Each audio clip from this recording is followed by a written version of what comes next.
You see, I will make a high profile case.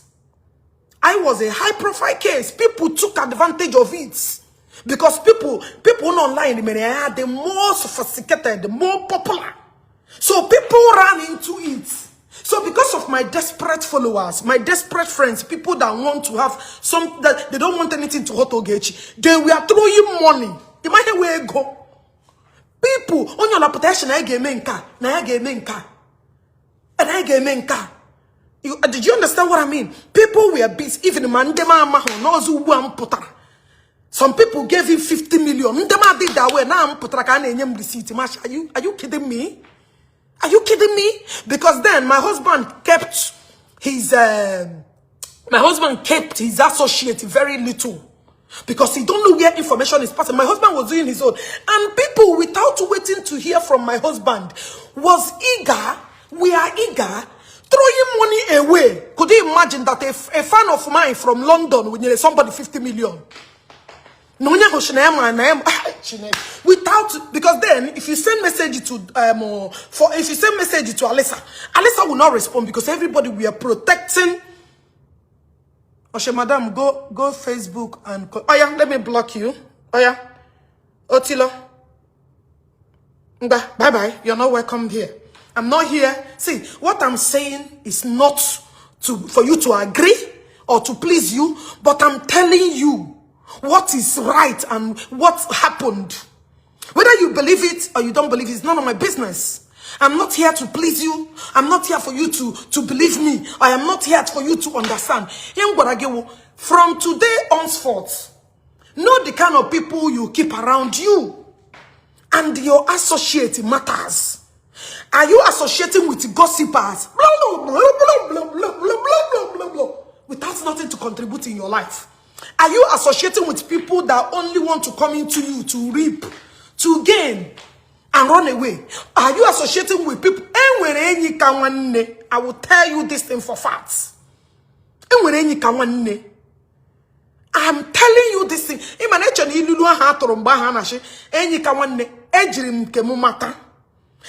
Friends, I'm fairy tale story. Friction. My story is real. It happened to my people you associate with matters. I don't want to start calling names. I don't want to start calling names. People that came through. No.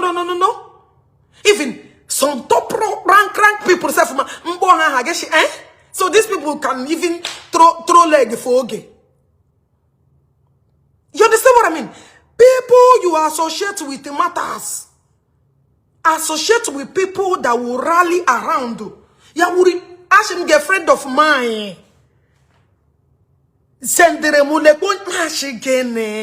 Why did you do? Okay, I was not reaching your husband. I was not communicating with Alessa. Send their message. She sent me several messages. Somebody with 50 million in Ogechi. I remember, I won't take 20, I won't take 30, I won't take 40. See, EM Nakorogi is verifiable. Verifiable. Go and find out. Go to Suleja, ask questions. What happened? Even Angelo Koye. Please share this. I shall like trouble. What am I talking about that has to do with trouble now? I could get respect to Umwegina. It seems like respecting yourself, you're allergic to it. I am only talking to myself, talking to people that have brain to reason. And you're here talking that I love trouble. What I'm discussing got to do with trouble, Bikon? You see how you guys in a jar choku? You see how you guys always look for trouble where there is no trouble? Eh? I'm discussing, telling people, do not associate people that will bring your personality to zero. Do not associate with people we need the help the most. They will not be there for you. Associate with people that will solve your problem first and come inside and blame you. That is my topic. Associate with people they will rush out to listen to you. People that you're not even a man of themselves there, and they are able to bring us such money to support you.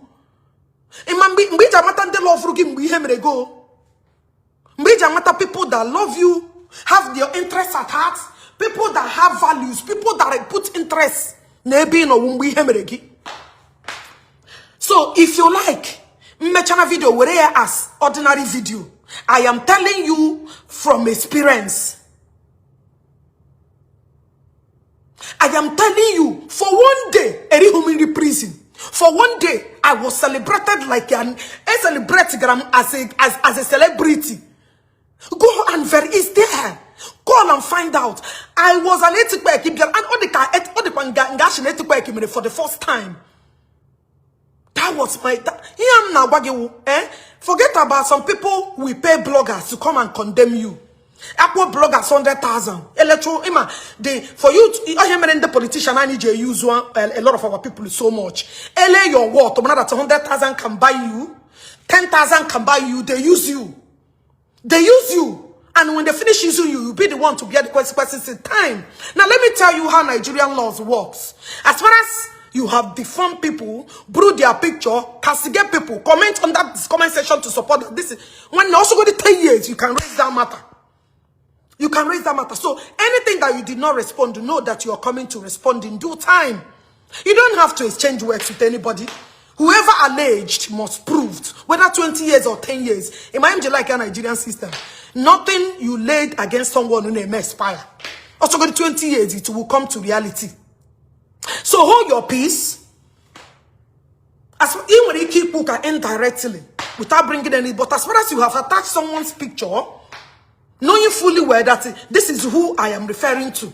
Any dog or a Isaiah, any day, all the allegations you labeled, you will answer it. It's just a matter of time. That is why now I choose my words. And they believe that you understand the thing. You understand what I mean? So please, no matter what, in any condition you find yourself, look for people that are close to you. People that you associate with will dent you. They will dent you. They cannot be there. Let me tell you, one thing about me. Give me home. I hardly forget it. That's one thing about me. I hardly forget it. Hardly. I don't bite the finger that fed me. Never have I done it. Maybe me before. Unless me when he then I will come out and cry. I'm always appreciative. Unless me na feed chanamu. Me chanami homa, you go to my back to hire people that will destroy me. Then I will come and speak my mind. Then we bring it to the table and analyze it. That is me for you. But when me kege me chanami homa mapota without you doing me anything, I will come out and start chastising you. It's not being done, or maybe in the history of Ogechi. And the one thing about me, go and check my history. You may say Ogechi, oh, she's a Sagarian. And when you're not lie, on your lampona, so we are getting I got me make it until you also got the millions of people there against me. That's why I'm create a lot of enemies. Because I carry people matter for head. And I'm like ma put tomorrow, rush it to join a group, ma join a group. I am not a steady being. I have never done it. It has never been in my history. I am not somebody you can use money to buy. You can't buy me with a thorough shishi. And I don't betray people. That is my history. Go and verify. You cannot buy me. Ebi na mejoku is not my. Oh no, on my chamber. Oshogene. Very, I know you are talking. All right, let me block your Zoom for you also. You useless, good for nothing idiots. I'm talking to you, Come on, get the fuck out of here also. Chingafo.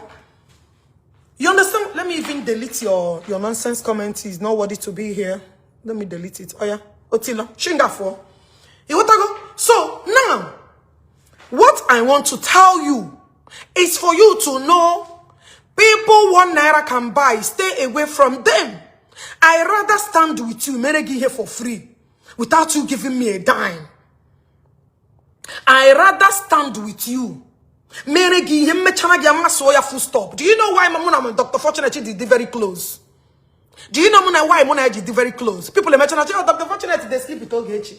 How when you she's like, those things are, it doesn't matter. It doesn't count. Whenever you know what you're doing, a lot of things will come up. Our Okusaga. And the many people who the difference between Okusaga and reality. So they are gullible to minister rubbish in their brain. You understand what I'm saying? So anytime you see people standing firm, doing what they do to be who they are, people will tag them to be something else. Oga kama ke happy by people honest with money. Because when money expires, when it's no longer forthcoming, you become the next victim. When you're in that you say her chicken, you become the May I never associate with people 1 naira, 2 naira that I did not give you 50,000. I become your enemy. I promise you something that some things happen. I may promise you something today, may change my mind. I may decide to promise you something, but things may change. It's my money. I have every right to promise and disappoint. You understand what? After all, I don't know you. Oh, yeah. So if I promise you 50,000 and I did not give it to you back, you have any right to come say you blackmail me. You are the most dangerous person to associate with. Sally, I cite you, my love. You understand what I'm saying? So I rather avoid you. And when the people who know that their class is below, know that their income is below, you have 50,000, they start chastising on you.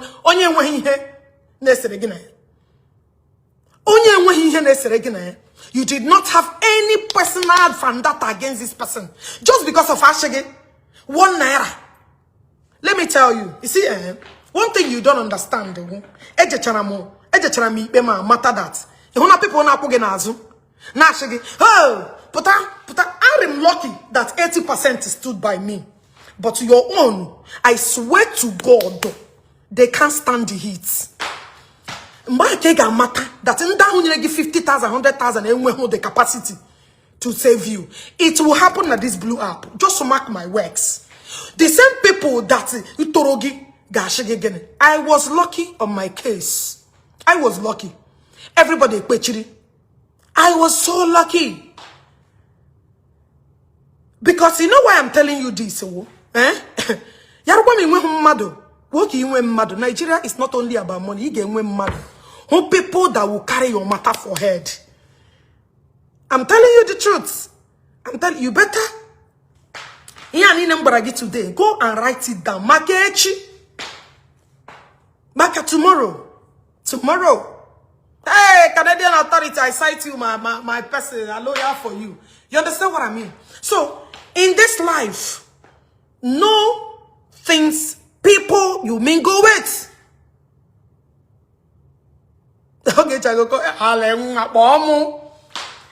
So, I don't know whether to carry TikTok video to show you around or to take a blue app video to show you around. If you're not Dr. Fortunate mate. See, let me tell you, And when the people gonna have anonymity, find out, these people are beneficiary to me. You make peace with them.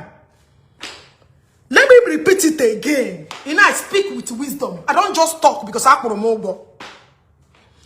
speak with wisdom. And when the people know with enmity today, if you find out they are more beneficiary than individual trouble, you make peace with them and start. Let me tell you, and start to fix sense in alliance with those people.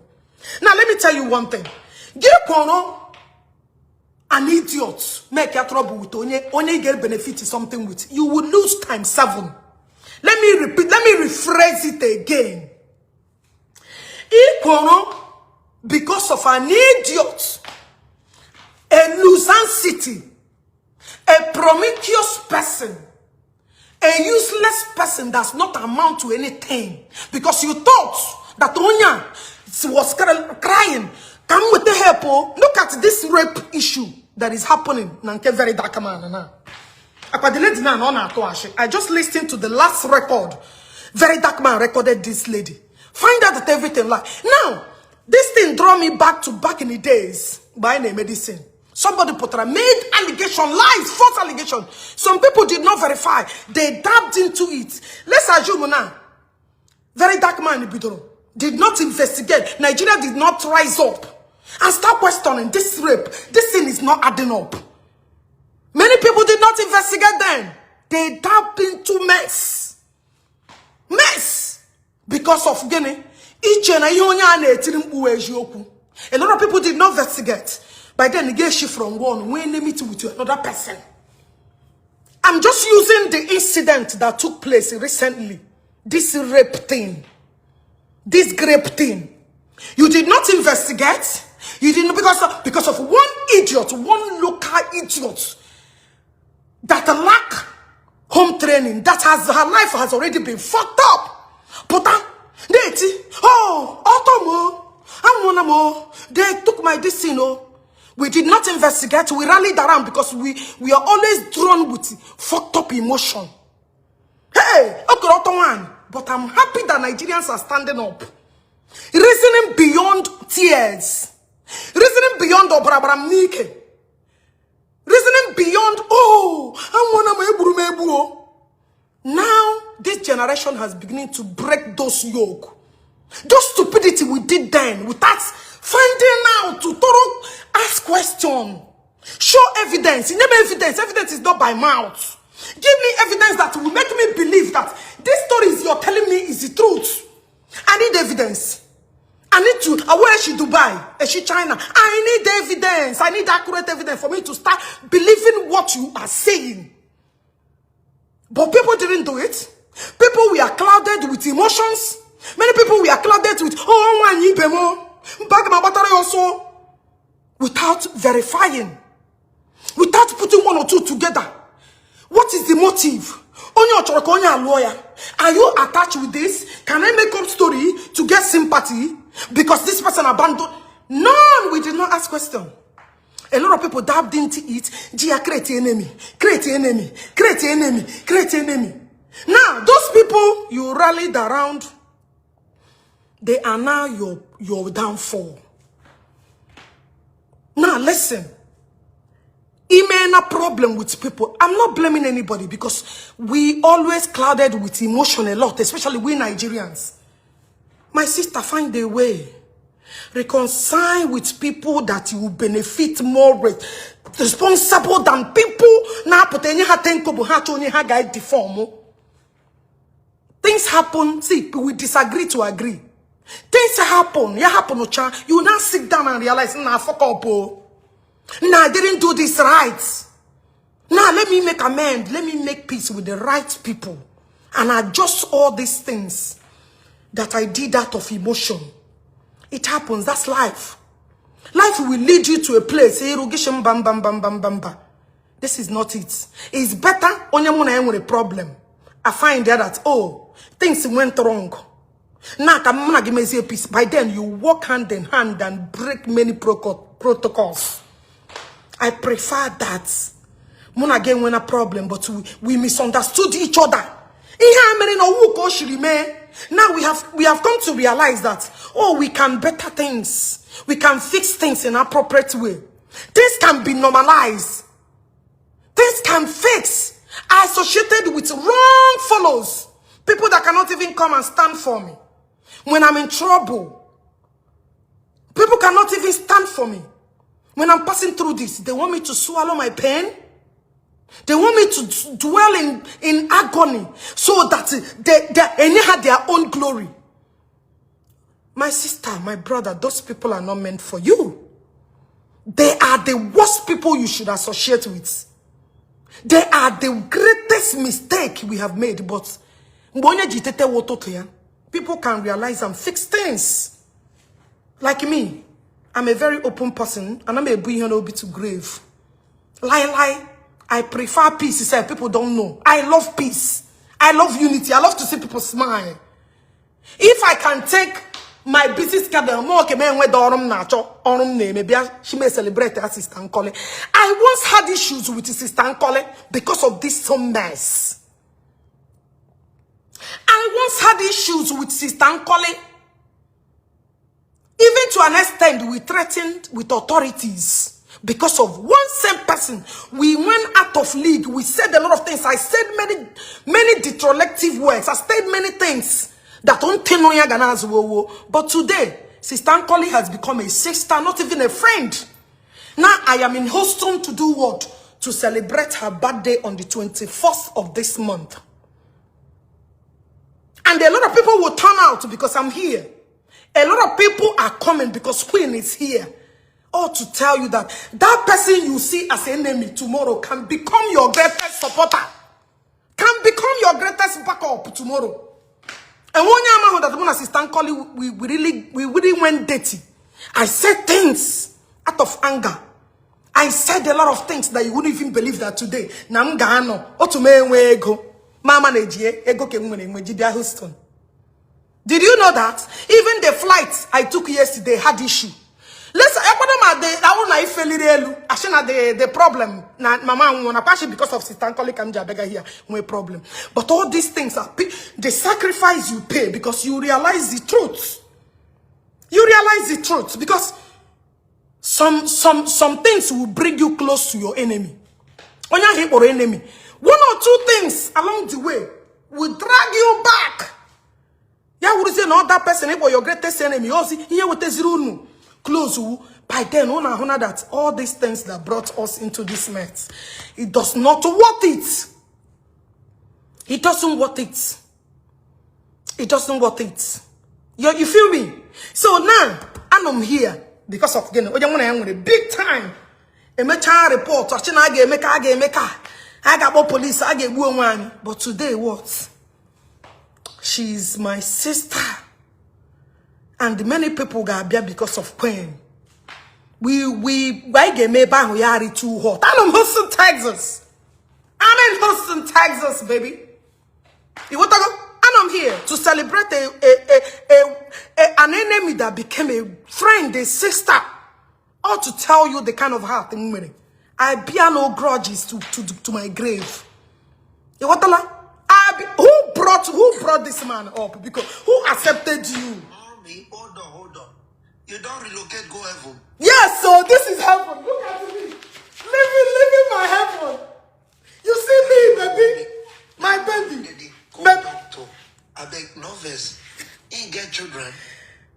Yes. You fear me, beg I make you adopt me. I go be last born. Don't worry, come, baby.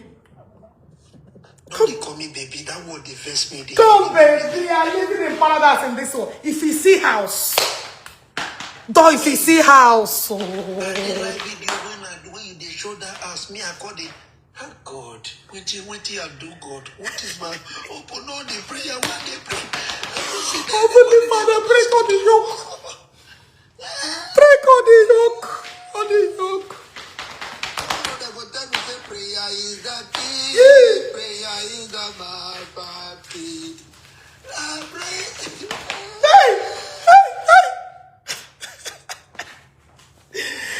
Hey,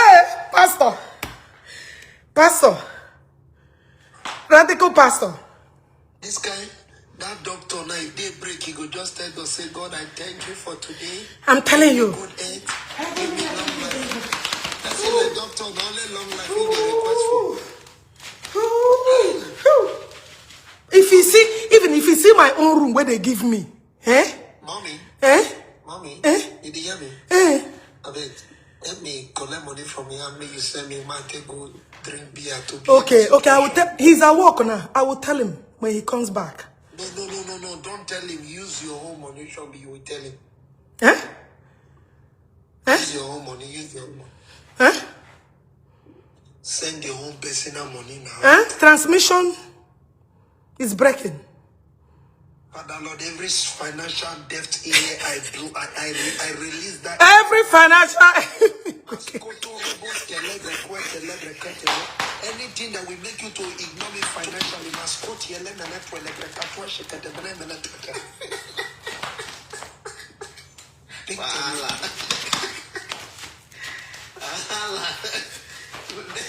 Network, please. When are they going? If I say this man come up, see the way my fellow man is. Just imagine. Oh, Jennifer. Mommy. God bless you, mommy. How are you?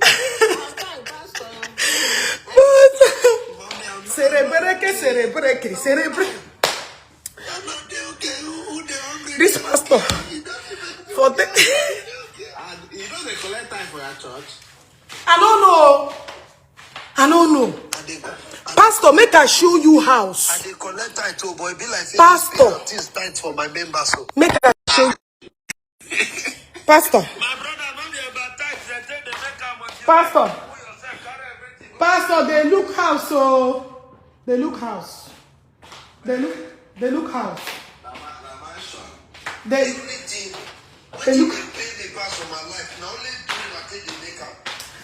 They look house. They look house.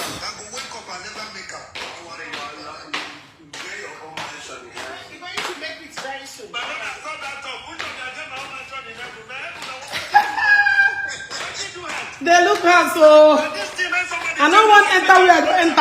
Alarm will go destroy me. Upstairs, I know the Kukuba get there to work there, but see. Pastor. This one, everywhere security day here, so I don't want to touch anything. Go they set alarm. I beg. So make I walk out the place where I go reach until he comes back.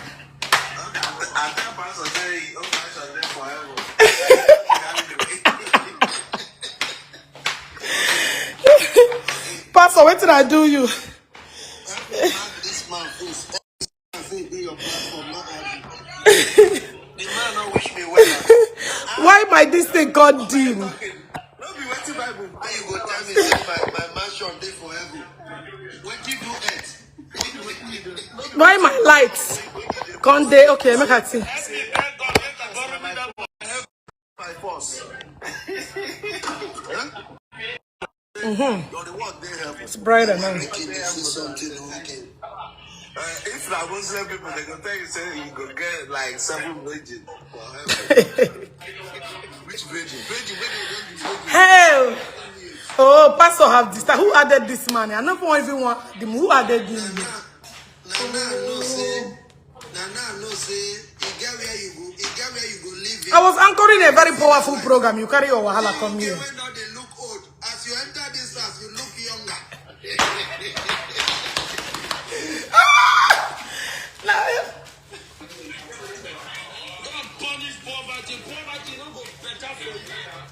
And then, when they don't be small, as soon as I entered here yesterday, I begin to look fresh. As soon as I enter here today now, I dare who's to know.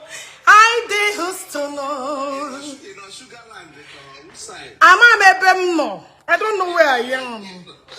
I'm in the paradise. Okay, I go think my life. I will talk to you later. Okay, bye. I beg you, make una come out. I don't want to add anybody yet. Make all of una come out. I beg, make una no verse. Nah, please, my moderator, not add anybody again. Because you got beg on. Because I don't want to add anybody. I'm anchoring a very powerful program. Hey, don't add anybody yet. Because my moderator, please, do not bring anybody up again. Because please. Now, listen. Like I was saying, my main topic today is that. Oh, sure, live 5 minutes away from him. Hey, come on.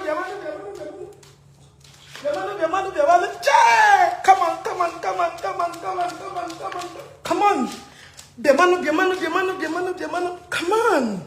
Queen is in the house. And I heard that Sharon is even here. You see? That Sharon is even in the town. Is coming today. That's what I heard. Alhaji told me yesterday. All these things, who brought us together? One person that made us destroy ourselves. One person. When we will learn, when we will start correcting the things that we need to correct, when we will learn, you know, this life is Agwarangi, your greatest enemy may be your best friend tomorrow. Now the Bible I'm here, people are here, but Ogala. He's just a temporary person. Maybe Sister Nkoli also invited her to her birthday. I don't know. But that was what Alhaji told me yesterday. So my people, like I'm telling you, this life is too short. It's too short. People think Ogechi like in trouble. It's a lie. I'm a very lovable, jolly fellow person. Just that I don't take nonsense. I want somebody who will follow you to your grave, who go for you. I can't be. Betrayal is not in my lineage. I have never done it, and it can never be. I want somebody no matter the obstacles. Come, if I have any discrepancy or any problem that I get tackle inside. How did I met Dr. Fortunate? Or who had, you know, my husband got a McDonald University. That was the first time I met him. But we were not that close. Remember, we were not that close. Somebody brought a case for me to help her to destroy somebody. By then, I was controlling millions of pages. No, group then, not group then. Yeah, but I'm with one useless idiot. And I'm because without me responding to that bastard, I don't think I got any beef with anybody. That useless, good for nothing idiots. When I had the both sides, when they brought this report to me, I reached out to Dr. Fortunate, no side here. That's one thing in the memo, because I don't judge one part of the story.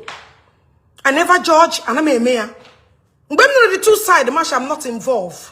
You know what the idiot told me? She had get me out of this mess. Go and settle your problem with Dr. Fortunate. Am I not that I should bring it on or nothing touch this baby? Sorry, nothing touch this bitch. She described herself as a bitch, that nothing touch this bitch, that I should bring it on. I wonder the second time she refused. Before I know, with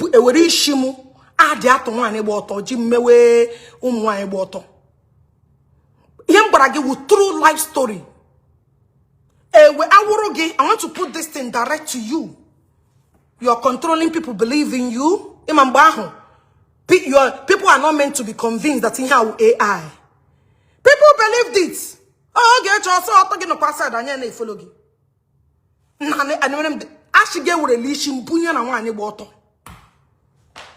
I swear. That was how they now them started this auto sharing. No, they are the one that started it. They are the one that started it. That was how this thing started. Dr. Fortunate that I should stay away from this. Sure, but I told this person to leave me alone. Why are they fabricating all this? Why are they bringing this in? I told no where ishimu. Tiena wani botane ekeya inbox to inbox, messenger to messenger, messenger to messenger. I tell you this for free. That was how the whole thing started. Then all that's now history. But now you face hit me hammer. Do you think I will reciprocate with the hammer? Now you first carry hammer. Boom, boom, boom, boom. I survived the hammer attack. Then I came with a gun. This should not know the problem. Is that how it's judged? Now you carry hammer. Boom, boom, boom, boom, boom, boom, boom. I survived the hammer attack. I rushed to emergency. I survived it. They gave me first aid. I survived it because I have a living God who will hear my cry at any given minute. Ma survive voya parawundu. She from emergency room yo. Agoga mo go chamu ma potashemba.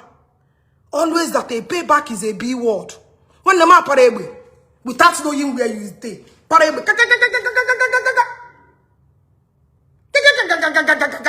bariegi. Them work and organ who today can actually make operation. There is no doctor that will remove that tumor from you. That take a packet of them won't who is but I mukemu. They have cured me. I pass him wound in Nishi. And I'm a gazi that I don't have strength. I'm one mogu. A place different antithesis. You don't get it.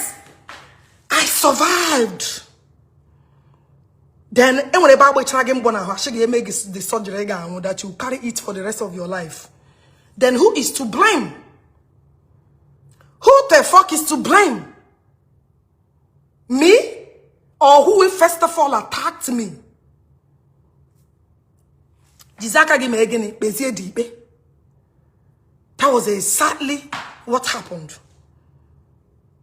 That was exactly what happened. I survived my hammer attack, but you have not survived your gunshot. Because when I bought many places, and the gun remained there.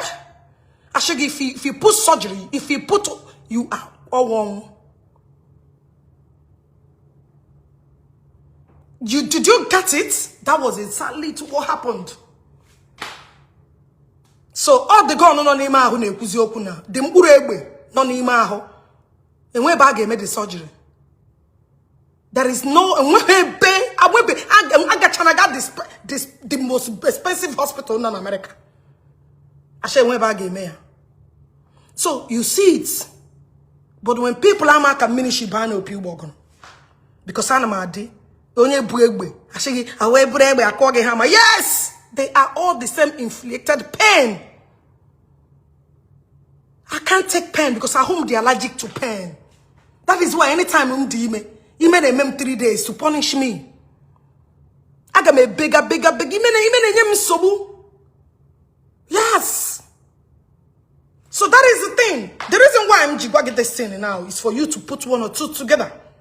For you to know that Ogechi, I don't like trouble. And I'm a choku. I hate conflict. But it's quite unfortunate when I get delay again. Then I will revenge. And the revenge I came na the 2 woski.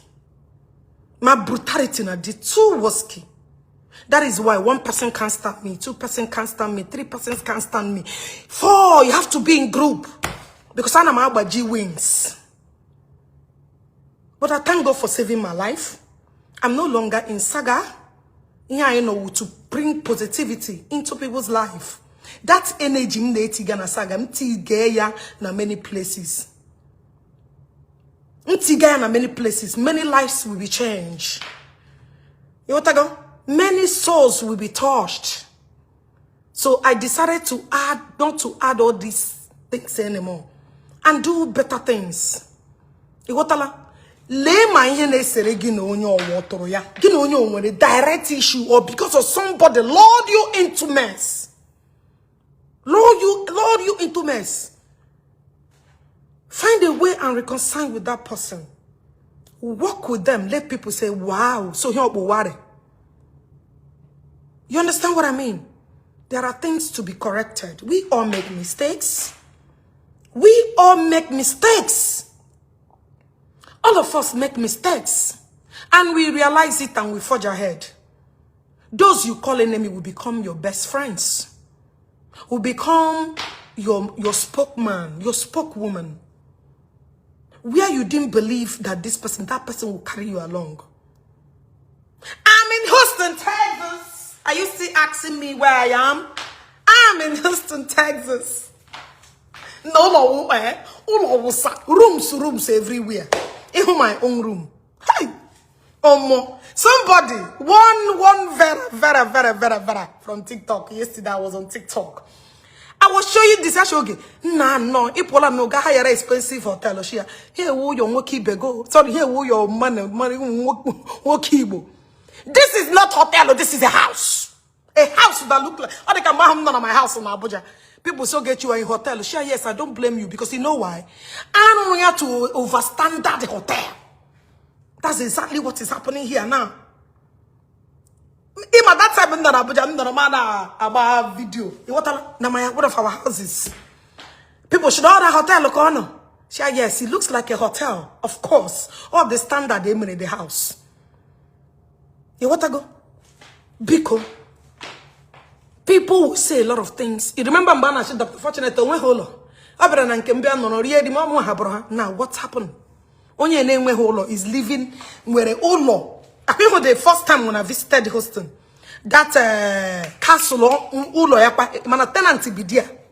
As I'm talking to you, tenant bidia na collect rent. Here's another one. Nka we could extension, another house extension here. This one I'm talking to you. Ola na when extension, which he rented out to two. The main topic here now, who are your associates? Who are your friends? They will come and cover your shames. Who do you associate with? Can you call up a friend today? Because any dream amount of $5,000, are they willing to support? Are they willing to help you? Are they willing to tell you, okay, man, like that one, my friend, because when they will borrow, they depend on people to make it in life. They live above their limits. They live above their expectation. They want the world to see them for who they are not. I don't mingle around with people like that. I run for my life because you will also bring me down.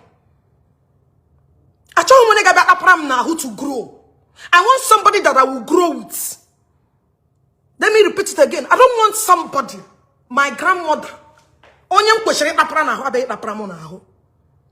So what I will do, I will disassociate. I will run for my life because you are a dream killer. I like people to live who they are. Live according to your circle. Live according to what you can afford. Don't try to belong where you cannot maintain. Imagine join me today. Because of your fake life, you cannot maintain that standard anymore. You'll be looking for somebody to borrow you money for you to equip to that standard you are meeting yourself. Or some persons, they got a woman, they got going issue water $2,000 or $3,000, but only born a do in Nigeria. Does it worth associating with? Or they can give you somebody.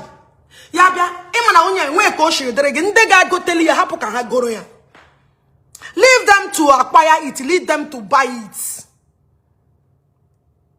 Irube class geji your last breath. Gagoro wigi. Geji bashi that you belong. Nne, you don't belong. Nna, you no belong. You don't belong. While you begiji that morning, look oya. Look oya, because any person drola his or her last breath, other people achieve. Anything, no. You don't have anything.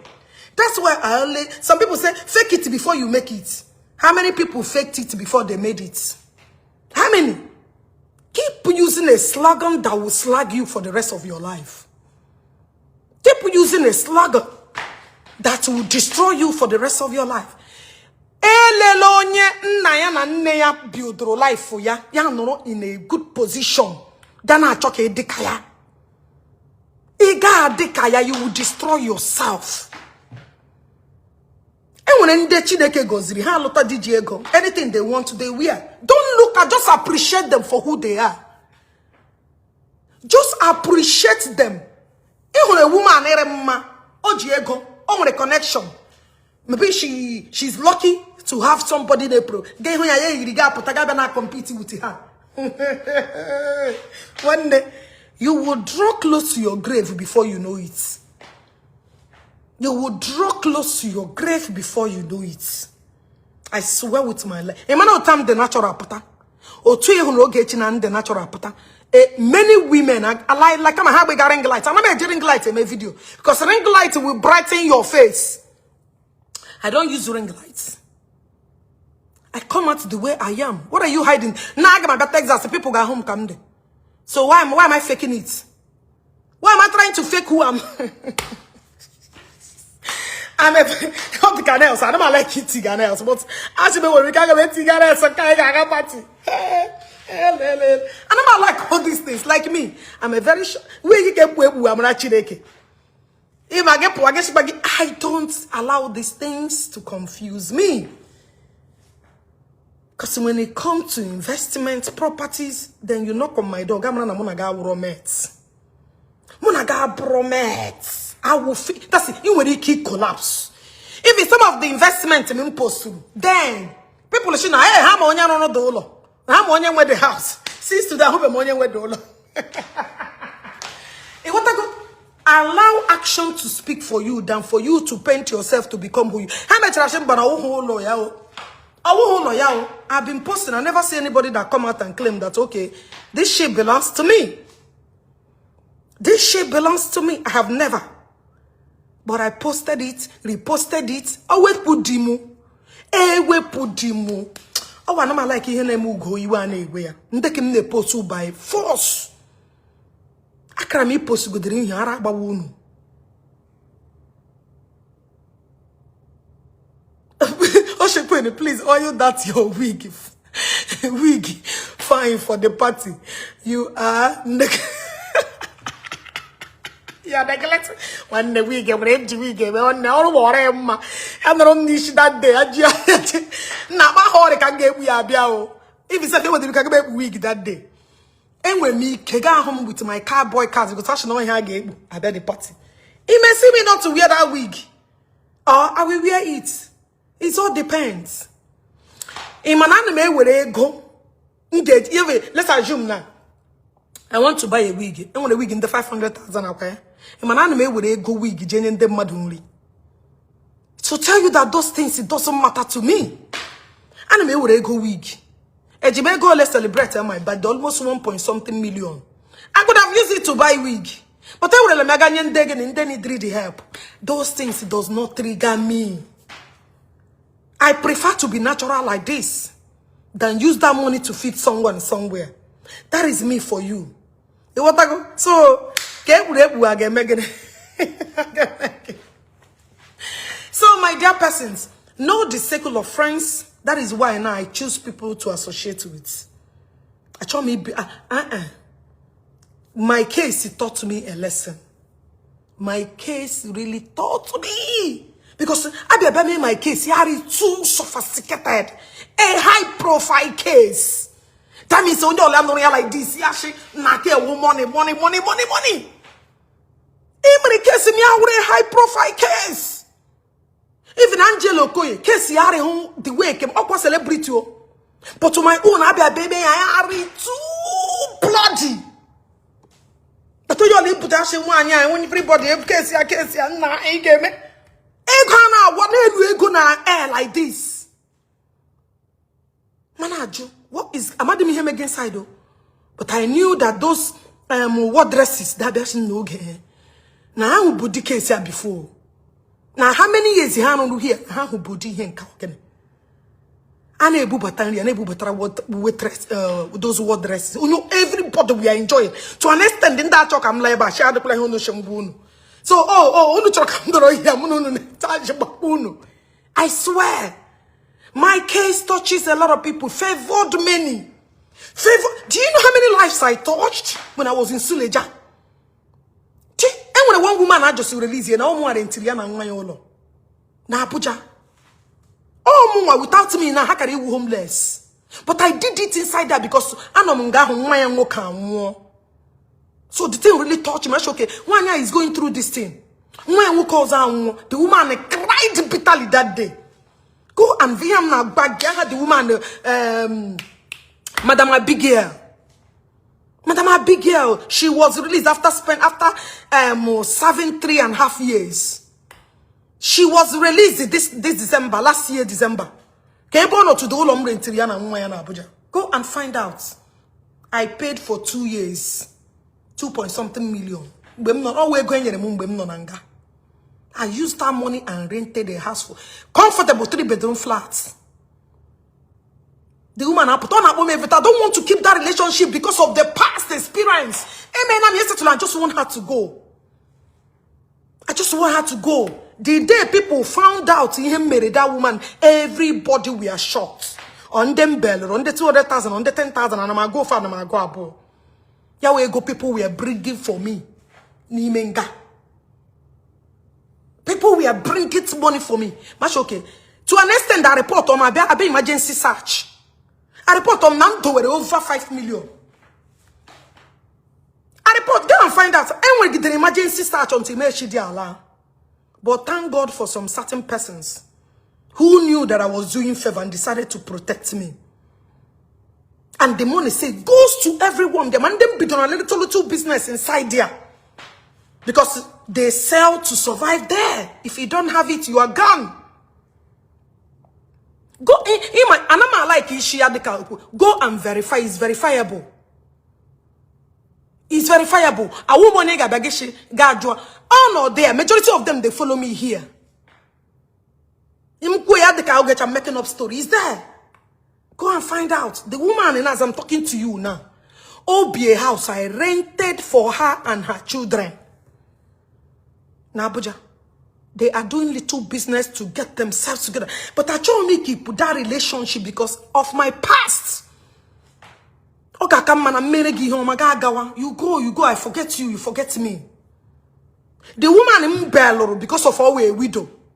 Eji because of Oji Mado, 160 something thousand. Oji because of it, what idea? Emma before you apotagi, na sulejage buzo shigi, iwa alejo. You say here what again? So after the woman, and that's a problema hona because I met a major na bed in Ghana. But something kept me awake. I listened to her story. A woman with 5 children, ofu a bricklayer, ofu aboro, ofu unka, and one unke gaga school, and one unke banuru. Just that woman is really poor. Mama, are you telling me nothing but the truth? So here in the morning, I went and met one of the chief wardress. Mashallah, I want to bail this woman out of here. There is no need of her being here. In my Aguaram, Hashim children, and many of them na to Hashim. Now we heni ne hakuru, we heni bute her here. That many of them na to Hashim. I'm chilling in the morning that I should go and meet in charge. I'm not at the full story. I'm just to the bookkeeper. Now you bank and get the full story. Whether man here portray this woman or would this thing him chori gaja beloya. Nam chile. So here in the morning, I went and I met the chief. Masha, I want to bear this woman. The quality story okoro. Or exactly the story. How she is. She okay? Please, I want to take a bail on her. She needs to go and take care of her children. One, you want 5 children. On Onge, Megan, because of 160 something thousand. I never knew you can remind somebody because of 10,000. I never knew that you can remind somebody because of 2,000. I never knew somebody can go to Nga because of common 10,000. George Suobam Abu Patagenanga. Nga come to story. She has so time I almost 30 something thousand dollars. I can drag them into. I learned a lot. I learned a lot. 10,000 I remind the do you know that? Because of common 1 million. So you let you go when faith do the needful and they got sentence. That's until the day you resolve the matter. Until the day you find out. And the judge got this woman that all so time when men extend the stay out. The woman Anebe, she's from Benin. But on her Sibo. Yet you know that I will take care of her expenses. I told her to keep calm. So how she okay? Nego 160 something thousand. That another money with 20 something thousand age about there. It will take auto and sign here. It will think everything end up to 200 and something thousand. I brought out the money. I gave it to them. Within weekend. On Monday, release the woman. The woman did that for and release the and I tower. Because I release the announce inside that place. They will come and announce it. I may announce she I release the reggae that you should start coming. The woman they say will realize she no, mama go. I can not come go ne bell. I can not inside my own. I have not been bailed. Or what to our boy. It is in him Jaguagi this thing now for you to know that on your lang very hard to give. Anyway, that person will still do the needful. That person will, even the woman who can't bello. Nke one you with her. The woman and I'm number mail not number shall know the shall I'm online. You follow me online. Because I told my home that emerem gi home agabia me ma attach my bad no with you. I don't want that anymore. I learned in a very hard way. I learned in a very, very hard way. So I decided not to do like all this acquisition. At least I have equipped you. Naga. Go and learn Japano we guru. Achoma hum kenge menegechi. Ma biashi. Oh, ashime, I don't want it. I don't want it anymore. Never. Like I told you guys, my mission after Mejichan knew him really well situated, really very okay, and I will start doing my charity thing again. After him gonna lete undenga, I go on anga. And when they actually give 1 million charity against Nigeria, Nigerians and I'm sure I get to poverty again in Gapoya. Please, yeah, Bible there na. We should implement all this. We should do it. Ndenga need help serious one. Hey, man, do you know how these people survive? Do you know? Nobody give a fuck about you. Nobody. Man, 2-3 years. So when they were seeing frequent visitors, they thought they should nearly be a lot of time.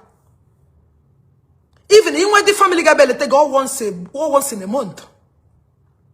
When they were seeing frequent visitors, because every time I went there, Ogechi, you have a visitor. Within 1 hour, Ogechi, you have a visitor. Within 2 hours, Ogechi. More than 10 persons gabe home every day. Here me chashemba. Nage limit here. Still a limit here, people are still coming. If you go to have to get something, they roger for you. You must call me out. So, and the more I'm be gongo na abata. Ebum ihe gotere. Ebum bongo.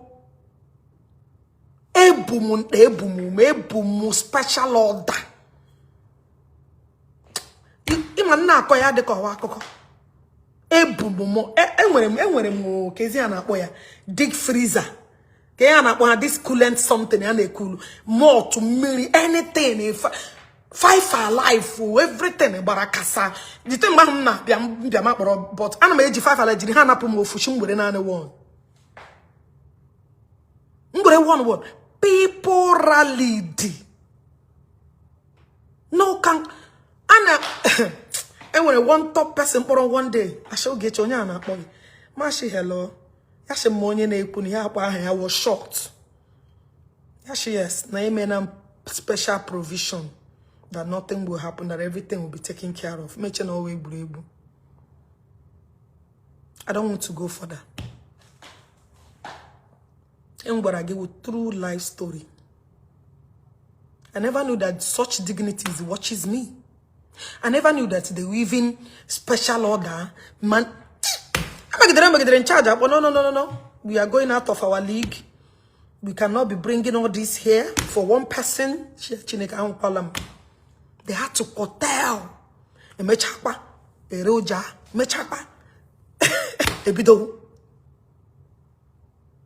Go and find out. It was crazy. It was crazy. But enye people. Give me, I give others. Enye people. I'm adding myself from Mandena Ronga Hokadi who more help than in the non imenga. Please, my loved ones. When I kick off this cooking for the prisoners, na zotara hefe, we can get okrika. Imanane bu okrika reshi higher times 7. Emana otu okrika no. E we talk. I man era okrika 1,000. Abia di reshi haya 3,000. Let me repeat it again. Emana otu okrika no na. E buto okrika. And ere 1,000 outside. They reshi haya 3,000 because they don't have access. They have deprived them from many things. So you and I can buy a bell of okrika. They lack clothes. They lack sanitary pads. Ufodu na-eji nkrenka akwa eme period. Oh God. I'm na-ekwu ya dịka. Njawa deep na anya mmiri agbawa m. Na kobe anything about this. Ngawa deep anya mmiri agbawa m. I don't want to go deep. Ufodu ga na-asa ahụ, ga ahụ infection ushi ụta ala nwaanyị. Nobody give a fuck. Ufodu na, because if you can't afford to sana ahụ n'ime VIP bathroom, you wash outside. Oda aga na ahụ ahụ gị. I'm na kọrọ gị true life story. Njema deep na maybe wako because I have a lot that really marvels me. Sometimes maybe that's why God took me there. People probably get body infection. All the day had this critical down. Cause one person get decided that's okay. How many here better boga whole log? If you don't have anything, women are going through a lot, both men and women. To even eat is a problem. It is. Hello? Hello. Alisa. I cannot hear you. You can adjust volume. Can you hear me? Between 1 and 10. Try saying, turn it up, or set volume to level. But unfortunately, I'm going to give it no longer. Because... Hello, Alisa, can you hear me? Yes, I can hear you. Can you hear me? Okay, go ahead. If other people can hear you, just go ahead. I believe they can hear me. I want to say something. Yes, I can hear you. I can hear you. I can hear you. Go ahead. Just like what you're saying. Because only another name I ihe gara on during that time. You go an insider. Even the part of the monetary aspect of it, Yes. I'm virtually everything. You go, like I said, everything will get you through here. It's nothing but the truth. It's even Chinenye on the comment section can test. She just came in now. Ogechi, I don't know whether you saw. Chinenye Aneme. Welcome. She's Asa, she lives how are you? She lives in Abuja. So I think Chichi baby, she's baby one was of the there, people that visited that time. There was no Ogechi spent 1 month and 1 month and I spent 1 month and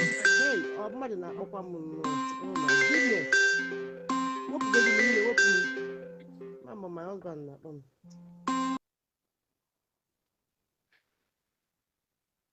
Why can't I remove you? Hey, what go my Alisa? I don't know what's going on. Baby, your call. So, like I was saying, who is this one? Come on, get the fuck out of here. She got voice on. Get out. Who added this man? I probably not add anybody here. Who not add anybody? Please add me. Moderators, please don't add anybody here. So, like I was saying, women, infections. Many. Mmadụ ga-eji panty oyi eyi that is messed up already. Ji ya na-ahụ period. Ya bụ eji aka na-asa ya. To even eat. Imaria na-enye these people. Imaria na-enye these people. Wo. Ewetara rice. Eshie rice were mmanụ mee ya like this. Mmanụ ọ gada atọcha ya o. And they wetara like this. Adowa ya like this. Pigeon eri half of ihe a ga-eri.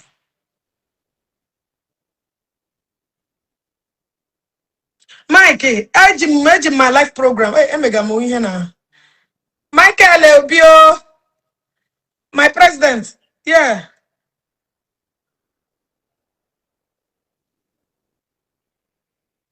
Ah, okay. Okay.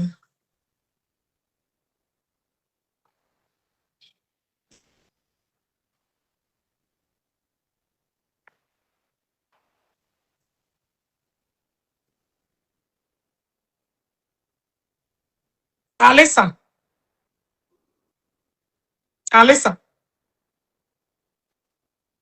Alisa. Yes.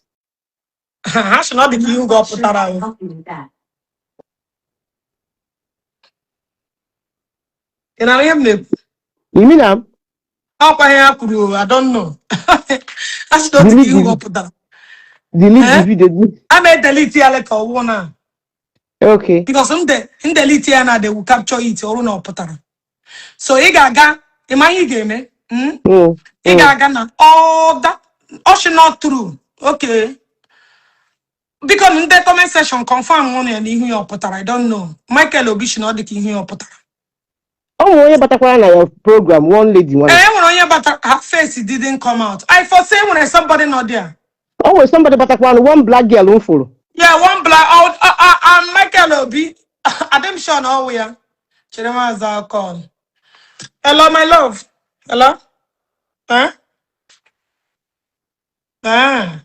But I want one lady putter here join the Kwaramba. Eh, that lady. That lady not there. Mm. Oh, the lady, or the second person, or who, you're the Oh, one second lady person. put her laugh for me. One black girl, but you see. Yeah, one black girl, but it's sure yeah one. Not her face. At least I could don't think but she has to get back for. I want you na bafu. I want you na bafu. But you have put that lady. Oh, that lady, the lady joining it. Oh, the lady. Oh, The one lady. lady. Get let that lady be a back. We're going No, all the call just to join here. All the call just to join here. no, woman, we have for me who that lady. Have for me all the black. All the black. Her face did not come. I know. Hima, all the car because of that lady. Her face didn't show. I know, I know. No, it's not me. It's not me. I saw that lady. I saw her. Yeah, oh, okay. I saw It her. was someone else. But all the other lady. What they call that lady? Yeah, this that guy, that lady when I'm make content. Yeah, that lady. Yeah, that lady when I'm make content. What they call the lady? Kahumurumwa. I saw one lady that weaved her. Yeah, at least you Oh, weave we her through hair. her. Oh, we through her. Yeah, who weave her hair. I will listen. Did you weave her?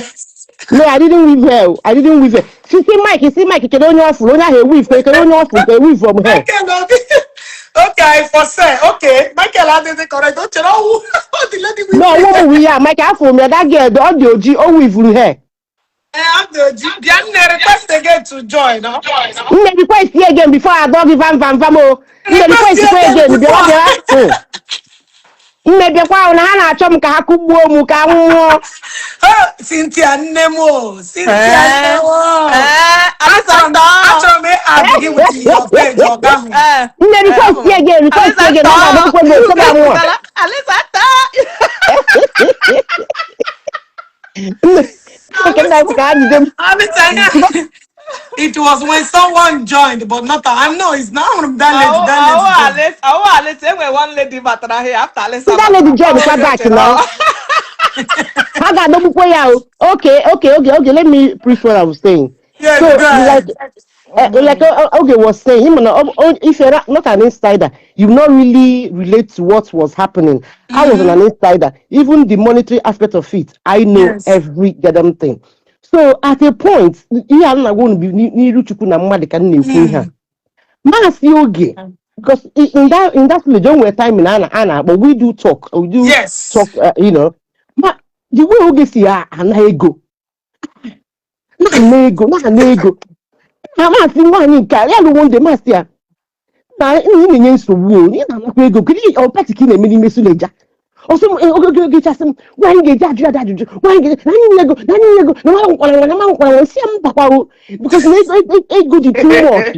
Now, I don't have any right, any fucking right. Yeah, no one day, yeah, caught one phone, nothing. So fuck off, down. Yeah, caught one the phone. Alisa, Up. Alisa, Chema. Hold on, let me finish, please. After like 3 days, I bought me, asked him, their wine. So he forgets his name. Trust the name.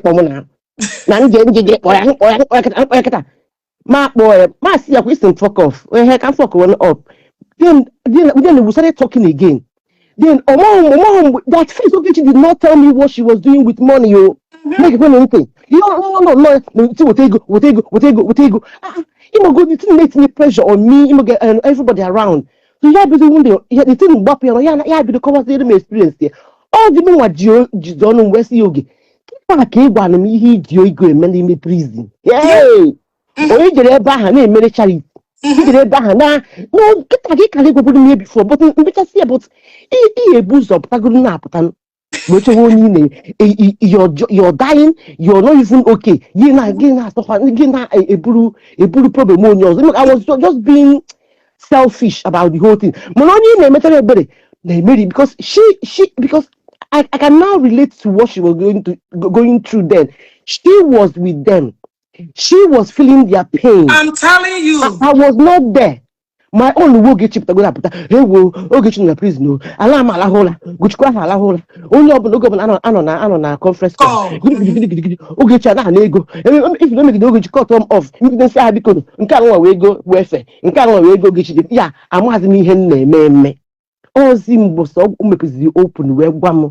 The problem onye nka nwere problem onwe nwaanyị dị ime onwe nkewa mụọ nwa onwe nkewa na ya na-enye ego nkewa ya ya ebelu ndị nwa ya ya eme Chineke even this ọkọrịka nwa ọ na-ekwu ọ gwasakwa me that day nọ na mmanụ na-ebute ọkọrịka nwa anwụ ebute na prison na hypecha ego niile dọbụ na-asị ka esi asọpụsị ndị prison like this Ogechi spent 1 month and there is no single day everything Ogechi never shop. Yeah, we him they are aware. Him the shop. Never chop prison money, prison food. Ogechi never eat them. And they visit Ogechi morning. And they built and we just as spend the go for feeding. Then in only amazing miscellaneous also only amazing. So that's what I keep telling you people. When I'm not saying that Ogechi is perfect. No, she's not. But there is something that she has that the enemy knows, and that is what they are attacking. I tell Ogechi, when you realize it and forget about distraction, no matter how hard it comes, mango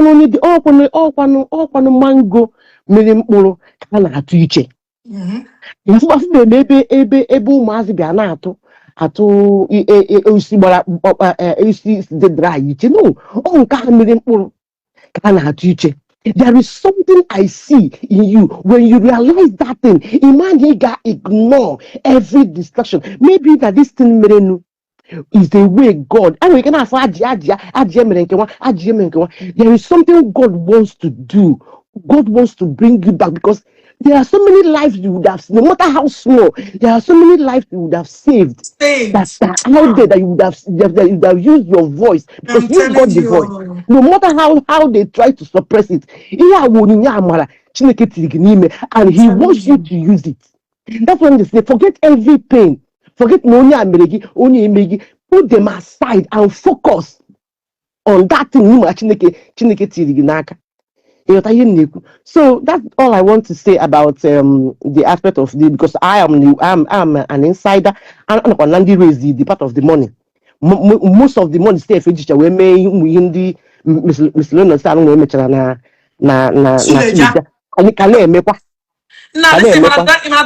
put on no business Chineke kwuru conversation ọ dịka Chineke ya ma onye ewu onye ahụ manụ ọ nọ na Abuja Chichi baby yeah Chichi that woman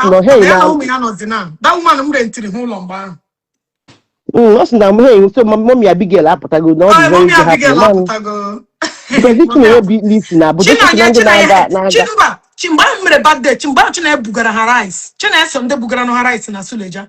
The woman Okay, aputago. Ememe number gaga visit here. China, okay, ememe number. I would not maga because I save me. If I was maybe a show or shows up or no. Because I don't want to okay. keep that relationship. You know, I Mba didn't want mba to onye keep nwere it. aka ga-apụ ịma na ihe gbuchara gị You bụ were na ị telling na-adị you channel ị because na-adị me got emotionally ma attached to be people. No, no, attached no, no, now to no. the cake she mega kenka, you know. So Eh, I tried to avoid it. So maybe next time if she randomly call again because I did not save her number. Mama, I'm going to every day next send them all these appreciation notes and I mm, don't save it. I'm going to ignore. Yes, Mama mm, Abigail, Madam Abigail, mm. she's out. Up Ihe to pụọ na guy December. move. And the not even about I contact them lawyer. I have to pay that lawyer stuff money. In Nigeria, or go in here, you have to support with cash. The water, Mm, mm, water on your number the lawyer. I mm, contact the lawyer won you very nice man. mm, Very mm, nice. Oh, many here, Dick and Gomen in 1 year. So I reach out to him. Actually, the quality here, Ginny, no few money. My okay, mm. don't worry, I will send it to you. Me send it. Even the lady, the woman called me. My lawyer told me everything. My lawyer, oh, Mrs. Togo, share, yes, you are out. I'm happy. Go. Actually, you see, now I have a house to go. I have a place to go. Eh? God, do this woman. Okay, I want to see you. I want to see you. Ọ wee ebe a ka ego niile erezite nọ na gị ma asị gịnị ka ị na-eri na Suleja kedu ihe ị na-eri nwoke obere akwa anụnwa American again. amam Amba, you want to put just so try G ye. Me will put ego zoro the whole people G. I'm going to everybody. Jo, how did you? anyway G a that's na-akọzi ya awesome. akụkọ kịta ihe a bụzi stori a na-akọzi I'm akụkọ na telling just push you. that Yes, so she was everything one in of the due time. people who gave me Just money put to yourself give. together And yes, that day grand and party. Yes, I should be ego because someone I want there. So my this thing, I felt so bad. The woman cried, and I know and go maka ya proga prison. You know, ya na hano kwa nwa ya nwoke. So the thing really caught me. Oh, my yaka proga prison. Oh, ngocho go mm, survive. Ngocho inye no my yaka. Ga claim mm, one or two things. One noble head delayed the prison. God show me so then ya no open ganga ofu anwo because of their parents were not there. It was a tragedy, this thing, but we thank God for everything. mm. Anyways, ugo ebe ebe aka na ya ka ọ pụọ na Oh no, go ugo ebe baby ngwa no ya. kwue ekwuchana m Go baby no ya biko no. wepụzie m bikwa anyị ụgbọ ha m wepụzie m Mba, ị ga-anọdụ ihu ga-apụtala ka ihe na-apụzi. Can na barosa. You got putala. Can na barosa. You Chineke got no kpọọ ha ọkụ there. Ị You got ga-anọdụ ya. putala. Chineke kpọọ ha ọkụ. Mm. I didn't That know girl you should come back. realized. Maka So ada Daisy, ihe ha my ga-abịa love. chebe Alicia. That girl should come back. I Yeah, ga-agọrị oge ga-agọrị. kpọghachi that girl back, you're right. I'm on your request, you know, she has to Kedu aha dị request. girl? Kedu aha onye bara? Kedu aha ya? That's I nwe can't oge remember. ego I eji. can't even remember. I can't even Dịka remember. Okay, eji ime ihe a ka ị na-ejikwa ga-ama. n'isi. Alice ekwuchana ihe m chọrọ ịgwa gị oge. Okay. What happened is your grace fought for you. Yes. That is exactly what happened, right? So I think ime onye ọla nọ n'ụwa a, Chineke nwere reason okwu ọkpọfọrọ ya. Yes, definitely. And I believe na akara aka gị wụ ihe a nwenwe mgbe m gwara gị ya na TikTok. That's true. Mm, Okay, mm. so I believe m si ọwa akara aka gị ọwụ ihe a ga-abịa kuwa here. Continue with it. Aha Thank gị you. na wele gam ihe people kwuga, right? Elegamo, elegamo. I'm You know, telling you. in my go baby, I'm gonna people that I will work with MJ. They thought I'm lying. Oh yeah. I will work with MJ. I still maintain my stand. Mona MJ gave me here people get shit. In your movie called we here. Unless more MJ gashin I had interested. Mm-hmm. That is it. I will work with MJ to an extent. The MJ gashi, okay. Is this movie or real? People got this shit. Nah, yeah, will game. Okay, me hack a game. Okay, me hacker. Okay, it's a game. But they will see it happening. They will see because in game when we hear Jurumi show creativity. Mm-hmm. That's the I'm show all the time. To create this thing, to build this thing. That is me. I will work, even the hidden talent of gift MJ money. I will bring it out. Whether Ogechi, you don't have no capacity, you don't have no this to do Mind this, them, you are Daddy. not to this. They are just consoling themselves. Only na ekwu ni kedu nke oji. They are just consoling themselves. Mm. Ogechi, you don't have the moral right. You don't have the incident right. You Oh don't have yeah. to suffer right. But when Akụkọ. you 100,000, 50,000, yana koiri. You have not done anything, you know. You that have the moral rights, you that have the Onye integrity, abịa mee ka you akụkọ that have esi. the sensitive. Where are you hiding? Can't you come out and use those moral rights Thank and you. do the beneficiary, do the needful? Thank you. Is that ordinary criminal? Is that the criminal you tag me cannot hold me? A lie. You are the main criminal. You are the Hache main ma akpọ gị jee criminal. TV, jee AIT. Ya masị ha gara You CNN are na onye the agaghị main agaghị isi criminal mmiri. that is hiding your identity. They cannot use that your integrity to save life. Ọ na-akọ You iwu. what I go? I will work with MJ. We would people guys. Oh, Anya Ogaraya Sule, Jana, yes, that's what I want you guys to say. That's the thing I want you guys to say. I will work with her. Those things will be people say it cannot be in risk. You watch it happen. Watch it happen. We will use good thing and sophisticate those who are Ajị ama evil na people. Naịjirịa. Ọ bụrụ na ọ bụ na ojie paakị anụ ọhịa jeje tụọ aka ebe na ajị enwedị kapasiti ijide ndịse bikos ọ You what na-arụ I na go? onye Abuja. Ọmadịrị ka isi eje na isi na otu isi eje You what I go? Mama, come you know. because all of this, Ọmadị movement Naịjirịa all Owerri. these people would they manipulate. You see why I said I'm not angry at her. And when they know now, so funyere diokon. So if I'm gonna be angry, it's them I will be angry at. Oh, what Dem I'm ka gonna ya be nwa angry de at. wuri ntavi ke I ka mean, ye they're na gonna ija. kill him. They're gonna kill him. Shall shine again. Ale. Na kwasị m ị na-eti ụda atụgị gatara ite ụda gị atara ite ya ka naanị oge echi ka ị gwara ụda ahụ ị na-ete. Okay, he let the child on him. The woman. But all people don't know I'm gonna take that. So be about me here. Chile get boy. Ee, So, my ọ dear, dị so egwu. when I told them, when a MJ will make history, watch it happen. I've met people. Let me tell them the right people and people that are willing to do this. I got touch your lives in positive Na ways. onye ihe pụrụ ya gawara onwe ya bọzi Oh no, nke adịghị emotionally attached. I got Adịghị follow. visited No, no, that no. camp. The Waterland, that camp thing I got visited. These are the places we need to be touching. We need to be touching these places. Ndị mmadụ need the help. I wonder on social media chọndege enye ha ego ha agba asaga. They don't need help. No, no, no, I no. wonder in a data as a data to come out and defend the rubbish, to defend impunity. What I go? No, and they need that help that we need to go to those remote places. Mhm. Oh, get skinny. Yes, my love. They told them. They told them. What I go? So, my dear, we will. Abraham blue apple strike ha na-enye m ha ji overshadow go my distance Chineke ga-akpọ ha ọkụ. What I go? Enweghị na strike na-emezi ọwụ m. I hapụ gawa TikTok na ha Hey, na what nwunye la? ha. Yeah, TikTok is big. We will be doing it. Even when I'm trying to this blue up, Papa Geshima hapo channel. Papa No, Geshima hapụta hapo na channel. your followers na ebe a ka Why ha is that nwa happen? nwa. No, all because of on strike. Mashiko up on strike. Happy blue. Alisa Shamba. Now I'm just name Mezi program because nda pegalam strike. Pegam strike.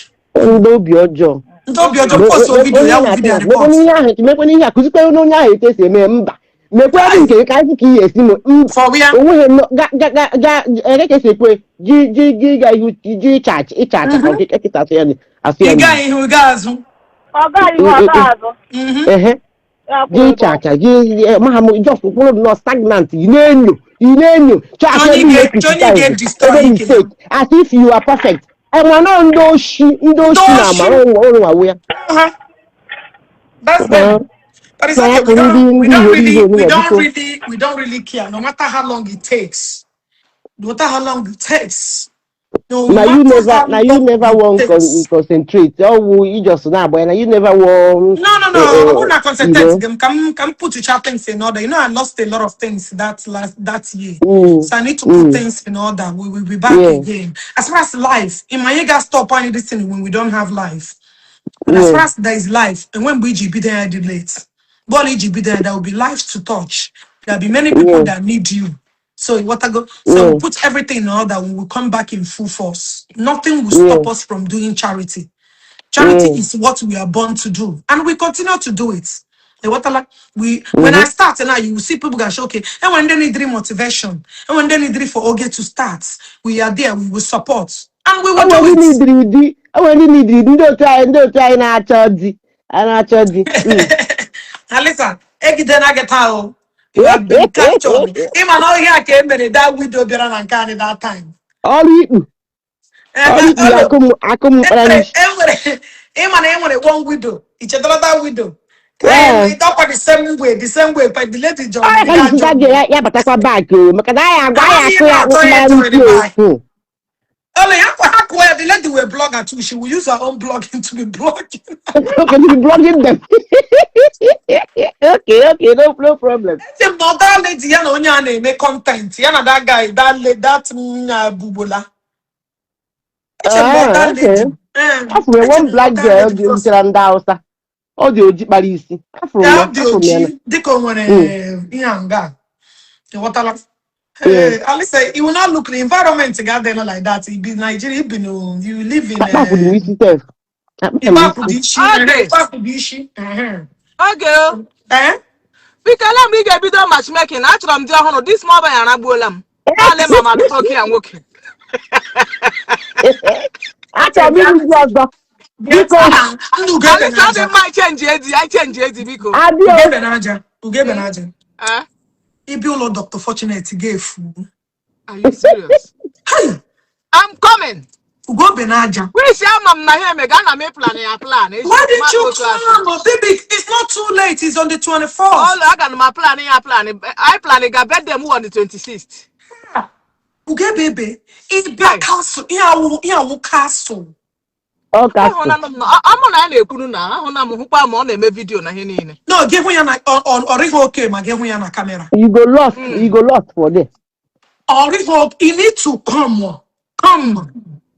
I will come. No. You need to know. Nna ahụ dị anya. No. You need to get you. Ọ wepụzie m. Get you on your bahogi. I'm telling you. In you like this. Anyagba. I will pull and gababa me with Paula. Opugo, because no camera. Alice Opugo. Yes, ọ pụọ na. Okay. You want to go? Hey, mommy, me gana una paradise. No. Now, Dr. Fortunate, castle. Not I buy house. Okay, this is a castle. Ugo baby. Eh? Ebia ganyo. Oh. Oh. Ebia na ganyo. No talk. Hey. Hey. Ele mmadụ jee n'ọrụ makọrọ No, naanị m nọ na nga enwe because security not everywhere. I Ala know. m ge nọ nga hụ na nga m nọ taa. E nwere ka ị nọ, o nwere ihe kwuru ụka, yes. Ọsị m biko bọọlụ m chọrọ ịpụta echi na enwere fans m ga-achọ m ka m gaa na shop ya. Bọọlụ m chọrọ na mgbe ya ka o disconnect ya dịte because mmekpe m ihe niile wụ. Na nga na ndụ m ka onye nọ na you know. Baby Naja, That's good. to not be just to say you dey live abroad o. That's so. Baby. O nwere ya dị ka ụlọ anụ na Nigeria. And the interior, you foreign. Wait, make I show you something. I'm something. Oh, phone at the Vralanga.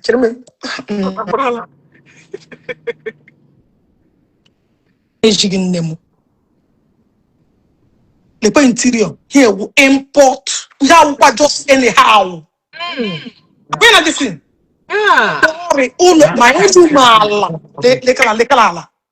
Siala. This is not ordinary. Say you get house. I'm telling you, I'm buying an Ishigani na camera. It's not easy, so Fortune name. get bien, get better no man. Na so. Na so. I'm Balamudimia Bia. I try down. I It's try down. So we have our a generation in Texas. I need believe go to I want to live here. I want to live over here. I to be Oh, living here. it's a Good hit evening. na Udi Gosa. Yeah, Eh? now, sir. I got that you want to get me. He make a here. I think my husband loves good things, so I am again. I'm not busy now more. Oh, challenge. Watch. I'm telling you, nah. Oh, challenge. Oh, I need Dr. Fortunate for one night. For one night stand. mommy, Saga sacrifice. Stop, choir. I really miss you. mommy, me go, mommy, Ah, mommy. mommy, me gafa. I think that's a reality TikTok. Okay. They are TikTok because very soon I'm about you blew up. You guys TikTok. All right, my Mommy, baby. me guy, you don't hear my voice. Okay, like I got my vision. See you, love. I'm greeting you. Mommy, I'm on Oh, a paradise, yo. okay, bye bye. Major TikTok. Bye bye. Nah, eh. You better tell Okay. your husband, though. Okay, major TikTok. Oh, Nne major bang. the baby, up, go to my poem na blue up. Mhm. Oh, super, no.